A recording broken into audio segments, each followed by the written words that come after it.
সাল্লাম বলছেন, শোনো, একটা মেয়ের ব্যাপারে তোমাদেরকে বলছি। এই মেয়েটাকে আল্লাহ রাব্বুল আলামিন জাহান্নামে ঢুকালেন। তার কারণ কি? সে একটা বিড়াল বেঁধে রেখেছিল, তাকে ছেড়েও দিত না, আবার তাকে খাবারও দিত না। এই অবস্থায় বিড়ালটা মরে যাওয়ার কারণে আল্লাহর ওই আবেদা বান্দিকে আল্লাহ রাব্বুল আলামিন জাহান্নামে ঢুকাইছেন।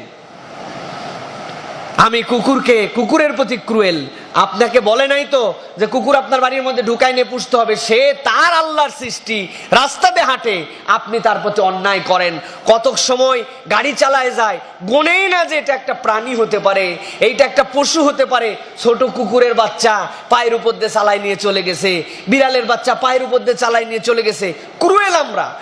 প্রিয় ভাইয়েরা, এইগুলা হচ্ছে সৃষ্টির সাথে, সাধারণ সৃষ্টির সাথে আল্লাহ রাব্বুল আলামিনের বান্দাদের হক।